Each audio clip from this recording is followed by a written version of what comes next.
십자가의 두 가지 의미입니다. 우리 10절부터 16절 교독해서 읽죠. 제가 읽습니다.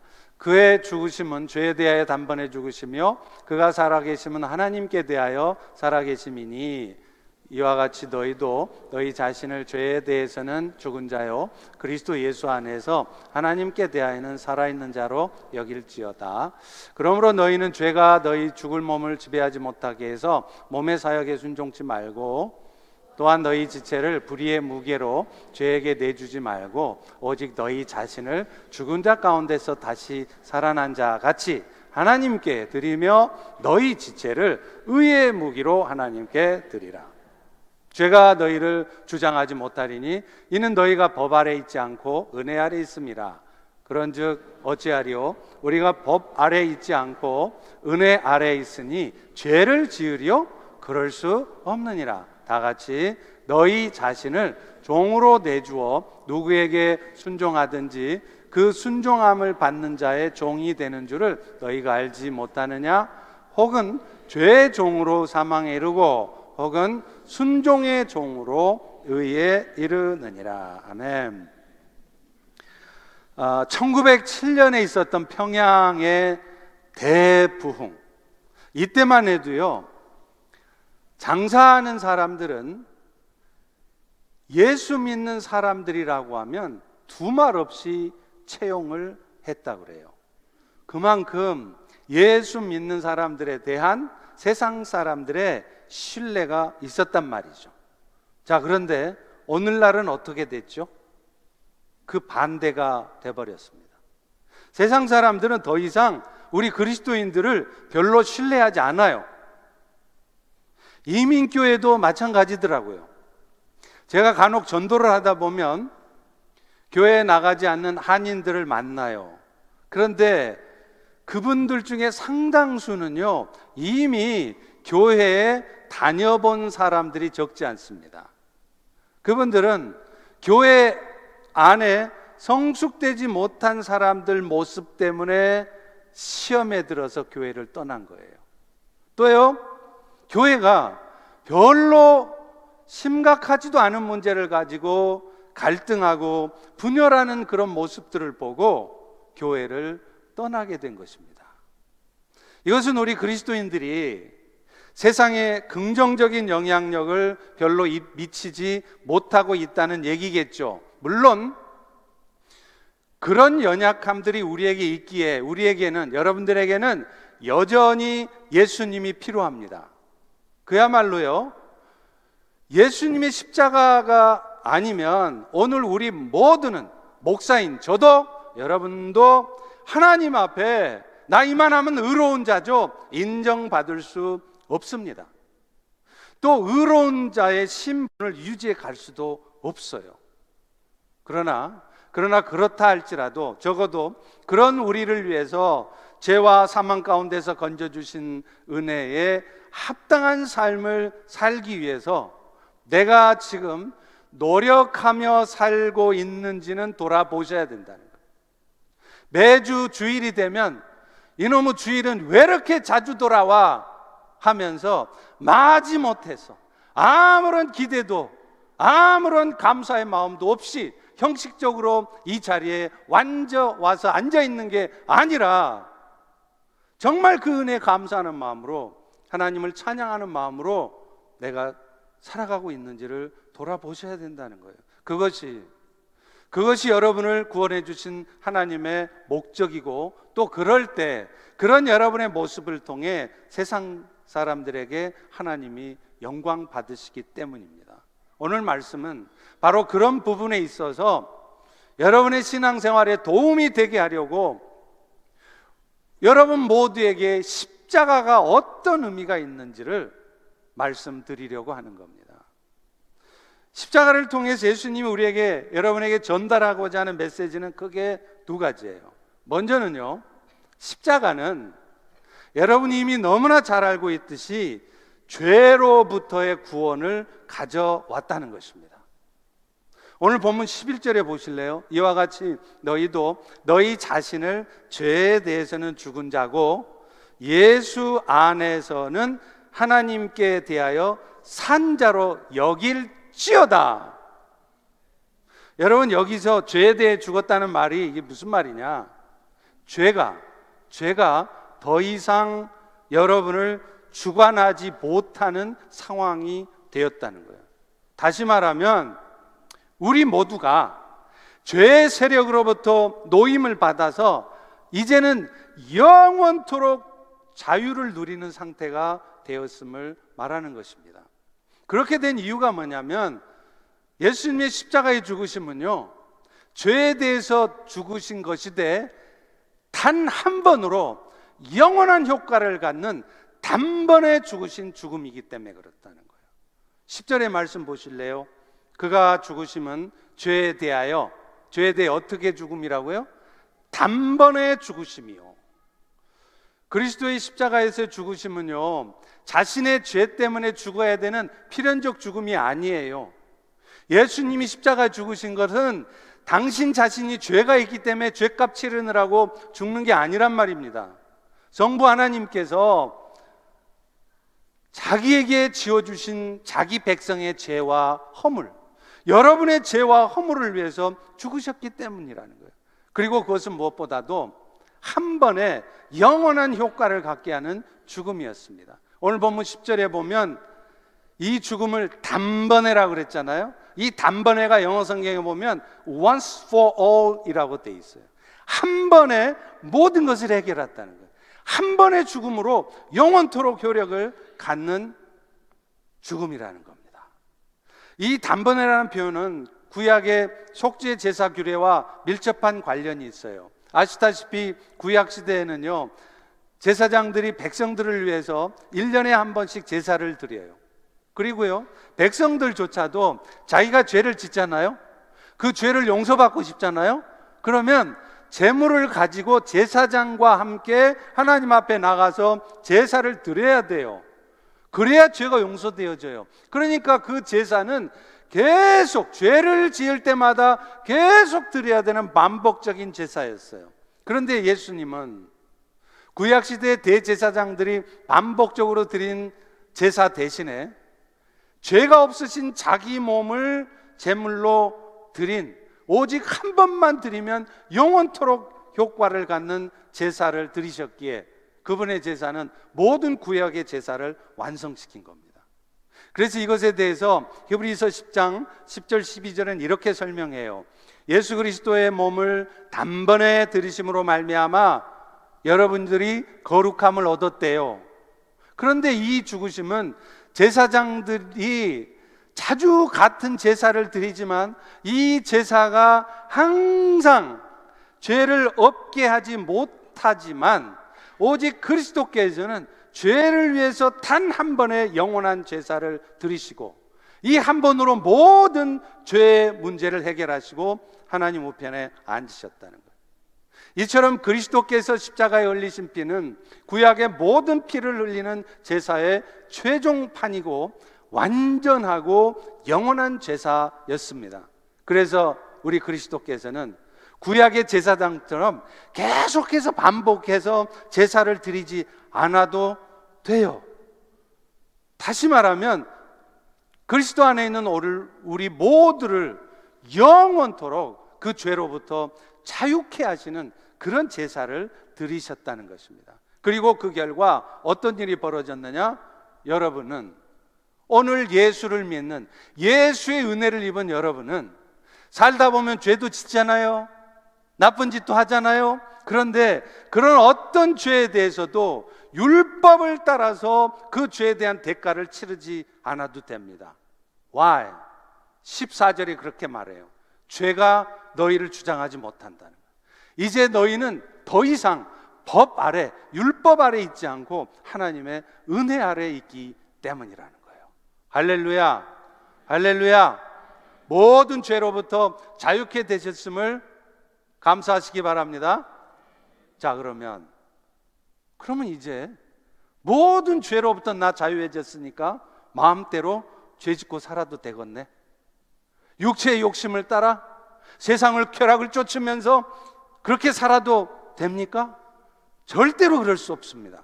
그렇게 돼서도 안 됩니다. 왜냐하면 이 죄에 대해서 죽었다는 말씀은 여러분들로 하여금 더 이상 죄의 책임을 지지 않아도 되게 했다는 의미도 있지만, 여러분들이 이제는 더 이상 죄의 권세 아래 있지 않아도 되게 했다는 의미이기 때문이라는 거예요. 죄 때문에 여러분이 치러야 될 영적인 육체적인 죽음, 그리고 최종적으로는 영원한 형벌로부터 여러분은 자유케 되었지만, 그것뿐이 아니라는 거예요. 그것뿐이 아니라 실제 여러분이 이 땅에 사는 동안에도 더 이상 죄에 휘둘리고 맨날 죄나 짓고 죄책감에 사로잡혀 살지 않아도 되게 하셨다는 겁니다. 사실 우리가요, 죄를 짓게 되면 여러분은 더 이상 예수님 때문에 죄에 대한 대가를 치르지 않습니다. 다만 그 죄 때문에 아마도 여러분들이 생각지도 못했던 고통스러운 상황이나 어려움들이 여러분 인생에 찾아올 거예요. 때로는 육신의 질병으로 찾아오기도 하고요, 때로는 갑자기 경제적인 어려움이 여러분 인생에 찾아오기도 하고요, 정말 마음 상하는 그런 일들이 생길 것입니다. 그런데 이것은 하나님께서 여러분들로 하여금 죄에 대한 대가를 치르라고 그런 벌을 주신 게 아닙니다. 여러분 모두는 다 그리스도로 말미암아 죄에 대한 책임은 없어요. 다만 하나님께서는 여러분이 더 이상 그 죄에 빠져 살지 않도록 죄를 깨닫게 하시느라고 그런 어려움을 주시는 거예요. 이미 죄로부터 해방시켜 놨는데도 여러분은 여전히 육신의 쾌락을 쫓습니다. 여전히 세상을 향한 욕망을 포기하지 않고 열심히 죄짓고 살아요. 하나님의 뜻이 뭔지 뻔히 알아요. 하나님이 나에게 뭘 원하시는 줄 머리로는 뻔히 알면서도 여전히 내 육체의 욕망을 따라 사는 것을 살지 못하도록, 얘야, 너 그렇게 사는 거는 죄란다. 왜 네가 지금 고통스러운 삶의 상황에 처했는지 아니? 바로 너의 죄 때문이야. 그렇게 살지 말라고 깨달으라고 너에게 이런 일을 겪게 하는 거야. 이렇게 말하는 거예요. 그리고 하나님은요, 그것을 위해서 때로는 그것이 죄라는 걸 따끔하게 깨닫게 하기 위해서도 여러분이 뭔가를 위해서 열심히 기도하시잖아요. 평소에는 기도도 안 하는 사람이 이제부터 내가 기도 좀 해야 되겠다 하고 작정하고 기도했는데도 그 기도가 응답되지 않아요. 이유가 뭔지 아세요? 여러분이 죄의 문제를 해결하지 않았기 때문이에요. 이사야 59장 1절 2절에 분명히 말합니다. 여호와의 손이 짧아서 여러분을 그 어려움으로부터 건져내지 못하는 게 아니라는 거예요. 하나님께서 귀가 둔해서, 귀가 먹어서 여러분의 부르짖어 기도하는 그 기도를 못 듣는 게 아니라는 거예요. 오직 너희의 죄악이 너희와 하나님 사이를 갈라놓았고 너희의 죄가 하나님의 얼굴을 가리어서 하나님이 여러분의 기도를 듣지 않으신다는 겁니다. 그러므로 여러분이 열심히 기도해도 응답 없다고 분통 터져하고 기도해봐야 아무 쓸모도 없구만, 그렇게 생각하지 마십시오.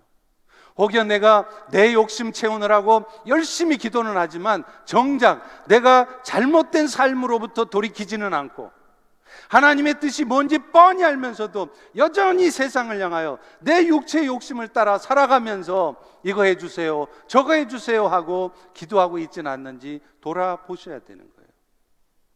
그런 의미에서 하나님께서는 우리로 하여금 죄의 권세로부터 자유케 했다는 것은 정말 감사한 일이에요. 이제 우리가 완전하게 그리스도의 지배 아래 있다는 것을 알게 되고 여러분이 그것을 굳게 믿잖아요. 그러면 정말로 여러분의 삶은 바뀌게 되어 있습니다. 할렐루야. 그런데도 죄는요, 여전히 여러분을 속이고 기만시켜요. 아니, 야, 너 그렇게 산 게 어제 오늘 일이니? 왜 오늘부터 갑자기 그렇게 새벽기도 하겠다고 그러고, 왜 오늘부터 갑자기 봉사일도 좀 하겠다고 그러고 그러니? 너 기도해봐야 응답도 안 되잖아. 그냥 그렇게 살아. 이렇게 유혹한다는 거예요. 결단하려고 하는 여러분을 속입니다. 그러나 성경은요, 여러분에게 단호히 결단하라고 말해요. 12절과 13절에 보십시오. 너희는 죄가 너희 죽을 몸을 지배하지 못하게 해서 몸의 욕심에 순종하지 말라는 거예요. 여러분 마음에 느껴지는 대로, 여러분 육체가 나 이렇게 살아야지, 나 저것 좀 해봐야지, 그런 마음이 이끌려서 살아가지 말라는 거예요. 그래서 너희 지체를 불의의 무기로 죄에게 내주지 말라는 겁니다. 여러분이 죄에 대해서, 그런 육체의 욕망에 대해서 어제까지 명령하지 못했다면 오늘 말씀을 들으시고 명령하시라는 말이에요. 어제까지도 그 육체의 욕심과 타협하면서 뭐 신앙생활이라는 게 별거 있나? 일단 뭐 내가 좀 편하고 내가 좀 부유하게 사는 게 중요하지, 그렇게 죄와 타협하면서 살지 말라는 것입니다. 유혹에 넘어가지 말고 당당하게 선포하라는 말이에요. 예수께서 십자가에 죽으시고 부활하심은 그저 여러분들을 죄를 용서해 주기 위해서만이 아닙니다. 지금 당장 여러분들을 죄의 유혹으로부터 구출해 내기 위하신 것이라는 거예요. 그런데 우리는 종종 이렇게 말해요. 목사님, 저도 알아요. 그거 모르나요? 내가 지금 신앙생활 몇 년째인데. 근데요, 그게 잘 안 돼요. 사도 바울도 안 된다고 그러시더구만요. 저는 이 죄의 유혹을 이길 수가 없어요. 그런데 아십니까? 여러분이 이전에 예수의 십자가의 은혜를 잊기 전에 죄의 종으로 살 때는 이 말이 설득력이 있었어요. Make sense. 이해가 되는 말이에요. 그런데 이제는 다릅니다. 이제 그리스도와 연합됨으로 죄의 종에서 해방된 여러분들에게는 이 말은 더 이상 설득력 있는 말이 아니에요. 핑계대지 마세요. 하나님은 그리스도를 통해 여러분 모두에게 이미 이런 이 육체의 욕심을 따라 살고자 하는 그 죄의 욕망을, 유혹을 이겨낼 힘을 이미 여러분 안에 주셨기 때문이에요. 사실 오늘 이 시간에 잘 한번 생각해 보세요. 여러분이 지금 뭔가 이게 하나님 뜻이 아닌 줄 알아요. 그러면서도 육체의 욕망을 따라 살아요. 죄 가운데 살게 되었다면 그것은 여러분 스스로가 그 죄에게 여러분의 삶을 맡기고 있기 때문입니다. 여건 핑계 대지 마세요. 다른 상황 핑계 대지 마세요. 문제는 여러분 자신이에요. 여러분 자신이 그 죄에게, 그 세상의 욕망에 여러분의 삶을 맡겨놓은 거예요. 말은 어쩔 수 없다고 말하지만 그 달콤한 속삭임에 스스로 자신을 맡겨놓고 있는 거예요. 그 쾌락을 포기하고 싶지 않는 거예요. 야고보서 1장 14절부터 16절은 분명히 선언합니다. 오직 각 사람이 시험을 받는 이유는 뭐냐? 결국은 자기 욕심에 끌려 미혹된 거라는 거예요. 남 탓하지 말라는 거예요. 여건 탓하지 말라는 거예요. 결국은 너 자신이 욕심 때문에 그 죄의 유혹에 빠져 있다는 겁니다. 근데 문제는요, 그 욕심을 여러분이 계속 정리하지 않고 갖고 있잖아요. 그러면 그게 결국에는 여러분들에게 죄를 짓게 만들고 그 죄가 결국은 사망을 낳는다. 그래서 내 사랑하는 펠로우십 교우 여러분들, 속지 마십시오 라고 말하는 겁니다. 알코올 중독, 마약 중독, 도박 중독 마찬가지입니다. 세상의 방법으로는요 죄를 못 이깁니다. 알코올 중독학교, 마약 중독학교 가보세요. 몇 %나 회복될 것 같습니까? 안 됩니다. 세상의 방법으로는 그 죄를 못 이겨요. 그런데요, 예수의 피를 의지할 때 그것이 가능해진다는 거예요. 다만 그 죄를 향하여 명령하고 선포해야 돼. 너는 결코 나를 다시 어둠으로 끌고 갈 수 없다고 여러분이 선포하셔야 돼요. 동성애요? 여러분들 많은 동성애자들이 핑계를 댑니다. 동성애는 태어날 때부터 생리적으로 naturally 갖고 태어나는 거라는 거예요. 그걸 어찌할 수가 없다는 거예요. No, never, no way. 왜 그게 태어나면서 갖고 나는 겁니까? 동성애요? 너는 죄야. 동성애는 죄라고 선포해 보십시오. 그리고 그 죄를 향하여 명령하고 선포해 보십시오. 그리스도의 피가 그 동성애로부터 벗어나게 하는 줄로 믿습니다. 핑계예요. 우울증이요? 물론 우울증에 걸리면 때로는 정신과 약을 먹어야 될 것도 있을 것입니다. 그러나 궁극적으로 우울증을 이겨내는 것은 여러분 자신이에요.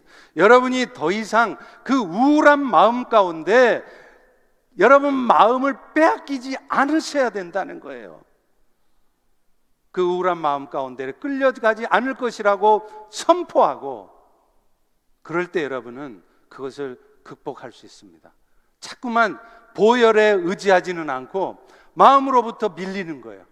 우울증 어떻게 할 수 없어, 약을 먹어도 안 되고. 아니에요. 여러분이 결단하시고 보혈에 의지해서 선포해 보세요. 약 끊을 수 있습니다. 우울증이 왜 극복이 안 됩니까? 우리는 성령의 은혜 아래 있으므로 죄의 능력을 이길 수 있습니다. 성령의 도우심을 통해 죄의 유혹을 물리칠 수 있어요. 여러분 스스로의 힘으로는 결코 죄를 이길 수 없어요. 이를 악물어도 안 됩니다. 담배 끊는 거요? 술 끊는 거요? 여러분 힘으로 안 됩니다. 거짓말 안 하고 싶으십니까? 그것도 여러분 힘으로 안 돼요. 그런데 성령이 내주하시는 성도는 달라요. 갈라디아서 5장 16절에 분명히 선포합니다. 내가 이르는데 너희는 성령을 쫓아 행해라. 그리하면 뭐라고요? 육체의 욕심을 이루지 않을 것이라는 겁니다. 어떤 성도가 철야 기도를 했는데요, 철야 기도를 하러 가면서 담배를 이 양말에다가 꽁꽁 숨겨 갔어요. 왜 그랬을까요? 기도회 끝나고 나와 화장실에서 피우려고. 저도 예수 믿기 전에는요, 이 여름 같은 때 담배를 주머니에 넣으면 볼록 튀어나오잖아요. 그러니까 담배를 어디다가 킵하냐면 이 양말에다가 딱 집어넣어요. 저 그러고 많이 다녔어요. 이 성도도 지금 그러는 거예요. 그런데 그날 밤 오늘 말씀 같은 이 설교 말씀을 듣고 이 형제가 깨달은 바가 있었어요. 그래서 이윽고 예배가 끝날 무렵에 자진해서 앞으로 걸어 나오더니 간증을 합니다.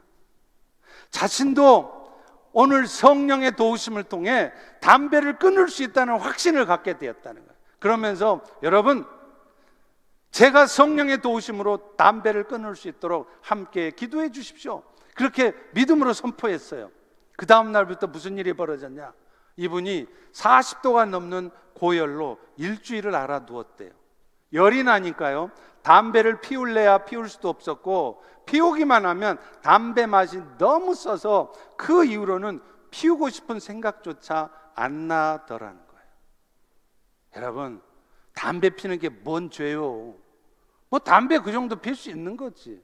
나도 끊어보려고 좀 노력했는데 안 됩디다. 핑계대지 마시라는 거예요. 왜 안 됩니까? 여러분이 그 죄와 싸우지 않기 때문에 그래요. 죄를 향하여 명료하고 선포하니까 여러분은 죄의 노예가 돼서 계속 담배를 피워대는 거예요. 우리 모두에게는 어쩔 수 없는 죄의 욕망이 있습니다. 그러나 감사한 것은 그 죄의 욕망을 이길 힘이 우리에게는 주어졌다는 겁니다. 사랑하는 성도 여러분, 우리는 더 이상 죄 아래에 있지 않습니다. 은혜 아래에 있습니다. 죄를 이길 힘이 여러분 모두에게는, 저에게는 주어져 있다는 사실을 다시 한번 믿으시기 바랍니다. 어쩔 수 없다고만 고백하지 마시고 성령의 도우심을 통해 죄의 유혹을 이겨내십시오. 이것이 우리를 죄에 대해서 죽게 하신 이유이기 때문입니다. 할렐루야, 할렐루야. 두 번째 십자가의 의미는요, 이제 하나님을 위해서, 다시 말하면 의의 종으로 살게 하기 위한 것이 십자가라는 거예요. 오늘 보면 11절 다시 한번 보실래요? 이와 같이 너희도 너희 자신을 죄에 대해서는 죽은 자고, 그 다음 뭐라고요? 그리스도 예수 안에서 하나님께 대해서는 산 자로 여길지어다. 여러분, 여기서 하나님께 대하여라는 표현이 뭐냐면 live for God, 하나님을 위해서 살게 하기 위한 게 십자가라는 거예요. 다시 말하면 live for the glory of God, 하나님의 영광을 위해서 살게 하기 위한 것이 십자가라는 거예요.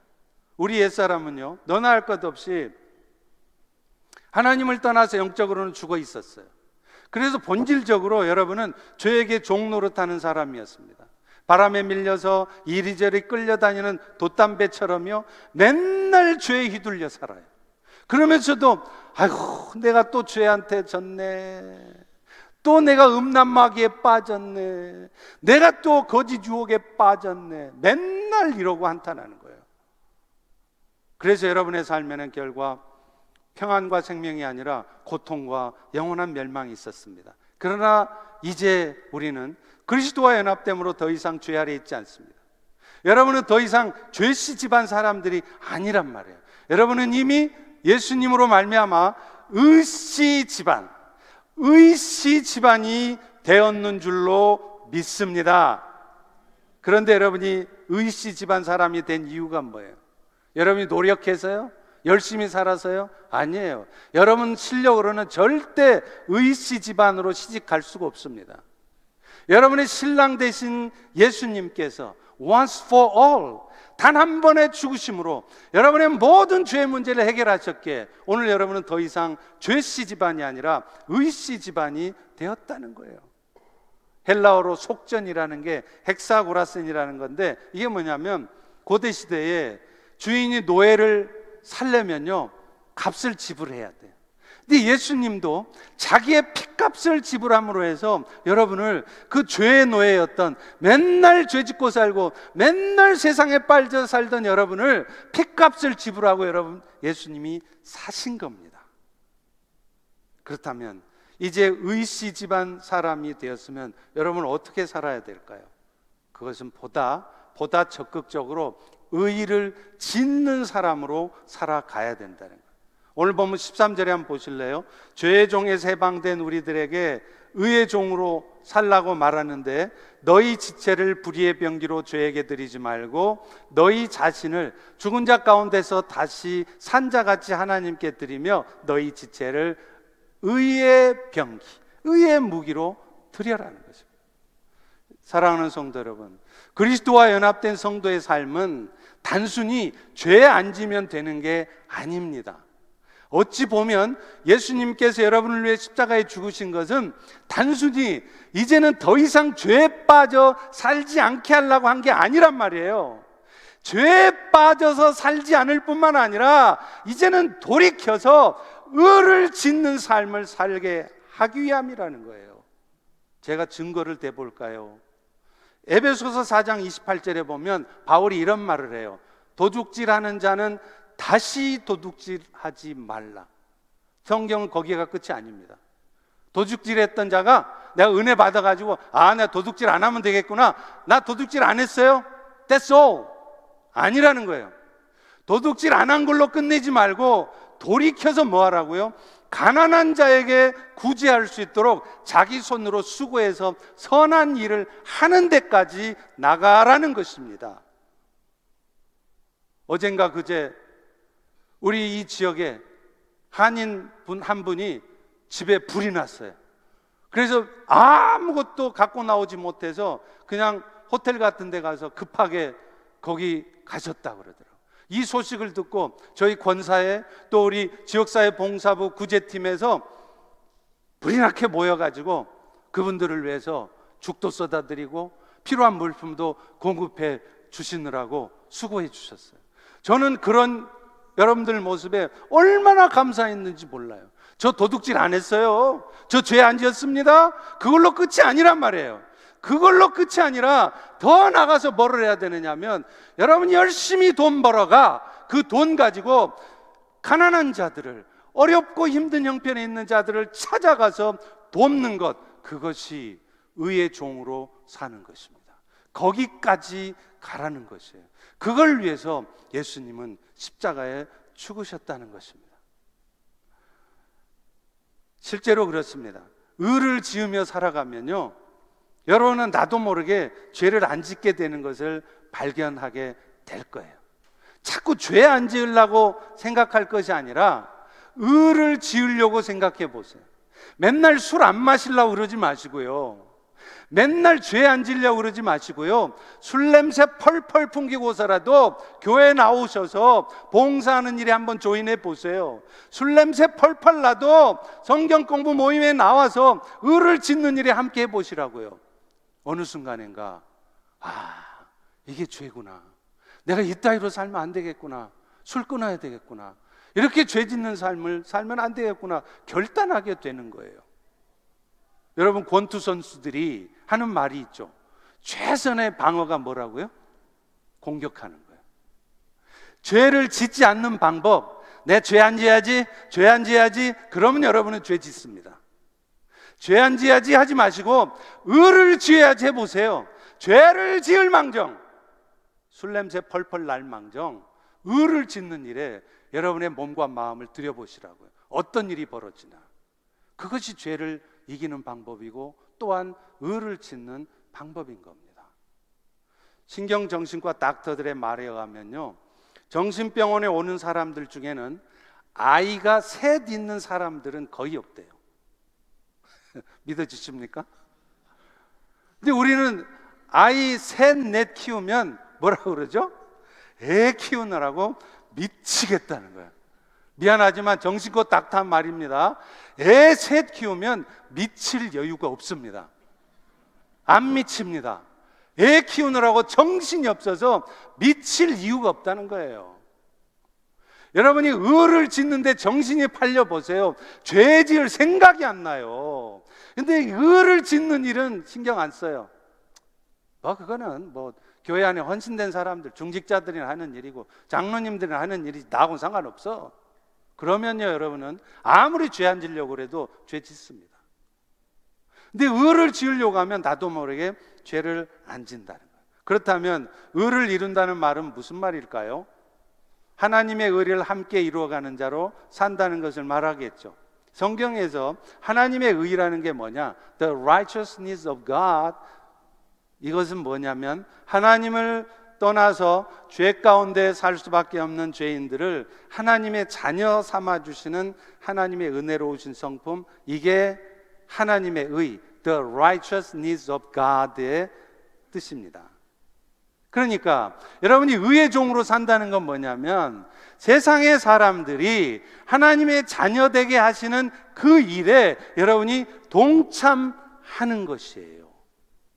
그런데 그 일이 어떻게 이루어지느냐? 의의 종으로 산다는 것은 순종의 종으로 살 때 가능하다고 말합니다. 오늘 본문 16절 후반부에 한번 보실래요? 혹은 죄의 종으로 사망에 이르고 혹은 순종의 종으로 의에 이른다는 것이죠.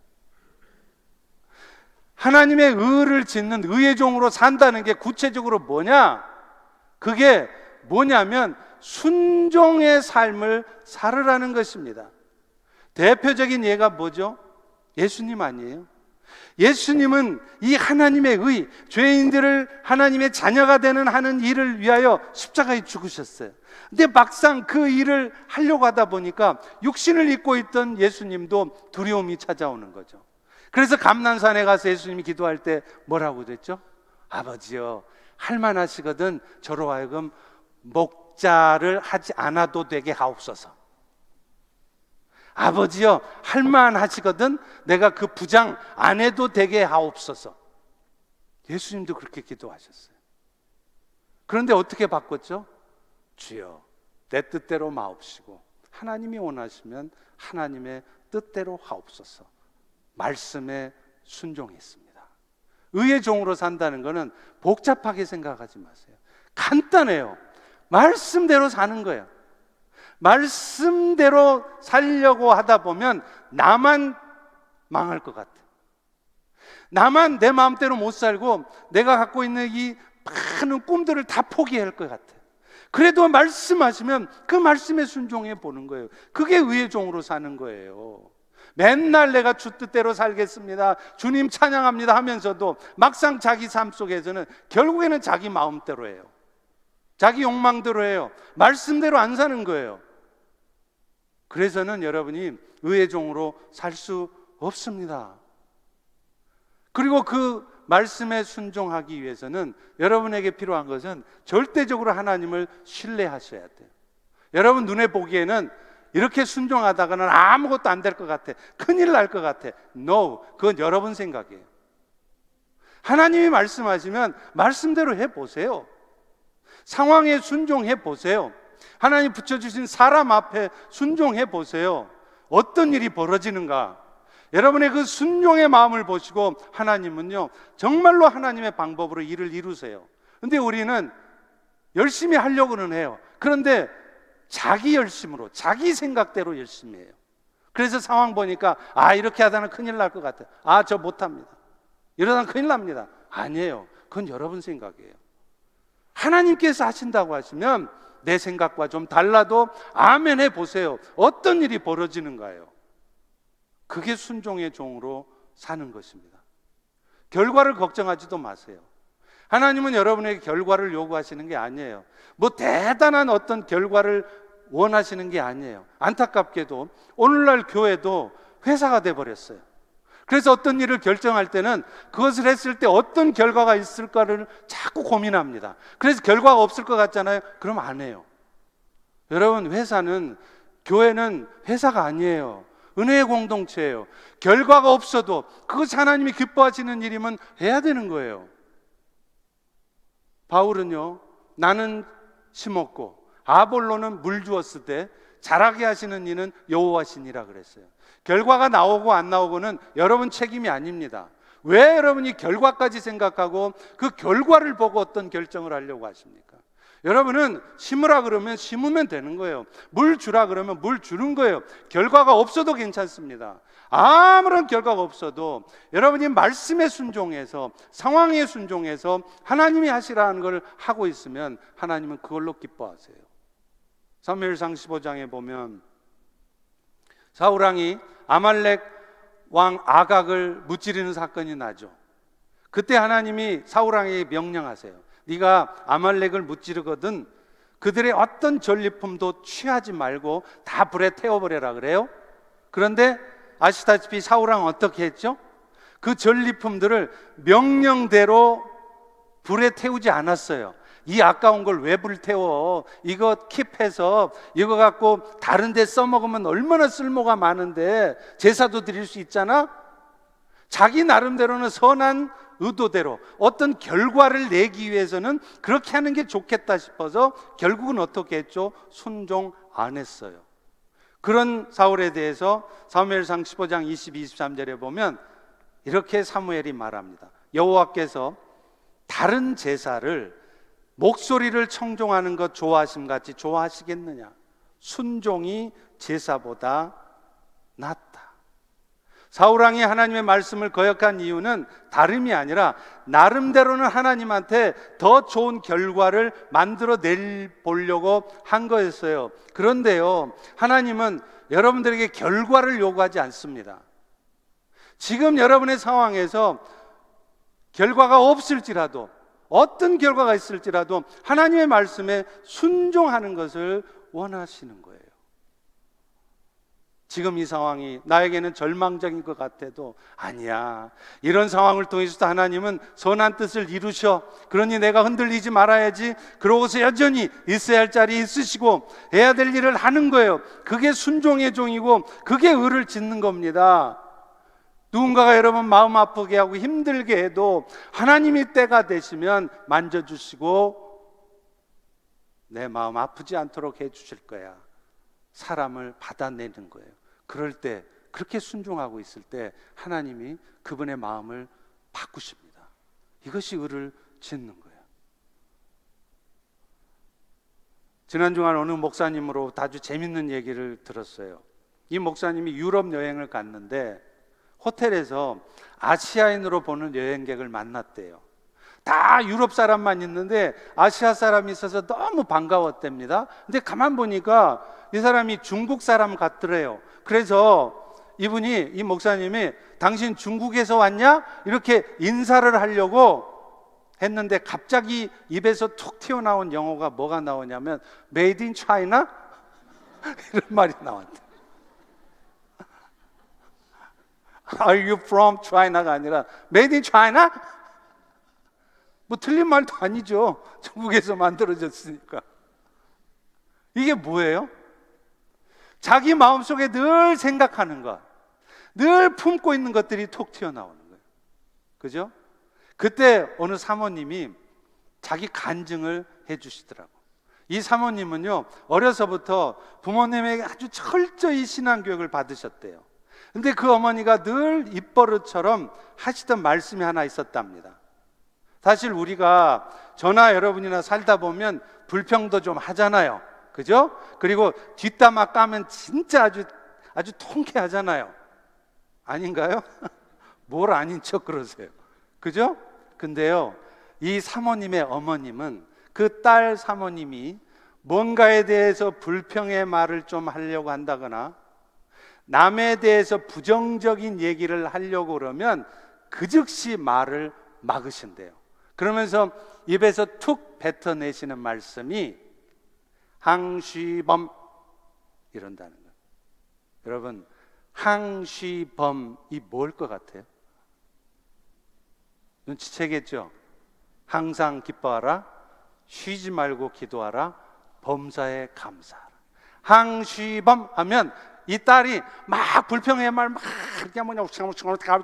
하려고 하다가 딱 스탑된다. 근데 그때는 그런 어머니가 너무 속상했대요. 너무 답답해 보였대요. 그래도 불평도 좀 하고 그래야 뭔가 좀 개선도 되고 할 거 아닙니까?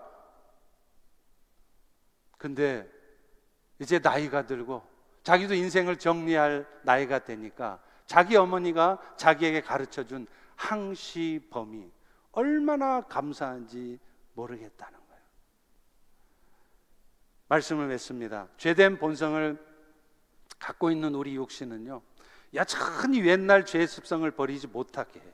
그러나 우리는 그리스도께서 부활하심으로 우리에게 주신 새 생명의 힘으로 그 습성을 물리칠 수 있습니다. 그러니 여러분, 핑계대지 마세요. 뭐 남자가 술 한잔 할 수 있지 핑계대지 마시라고요. 죄의 유혹에 따라서 세상 욕심 따라 살면서 다 그렇지 뭐 바울도 그랬는데 핑계대지 마시란 말이에요. 술을 마시던 손으로 성찬의 포도주를 마시고 담배 피우던 손으로 하나님께 기도의 향기를 피워 올리시기를 바랍니다. 수근수근하던 그 입으로 돌이켜서 덕을 세우는 말을 하시고 인상 찌푸리던 얼굴 대신에 그런 마음이 들 때마다 항시범 하고 정리하시기 바랍니다. 그럴 때 여러분의 삶을 통해 의가 지어지는, 하나님의 의가 성취되어지는 역사가 있게 될 줄로 믿습니다. 기도하겠습니다. 하나님, 오늘도 귀한 은혜의 말씀을 통하여 십자가가 우리에게 주는 두 가지 메시지, 우리는 더 이상 죄의 권세 아래 있지 않고 이제는 죄의 종이 아니라 의의 종으로 살게 하셨다는 이 두 가지 메시지를 늘 잊지 않고 살아가는 우리 모두 되게 하여 주시옵소서. 예수님 이름으로 기도합니다. 아멘. 우리 이제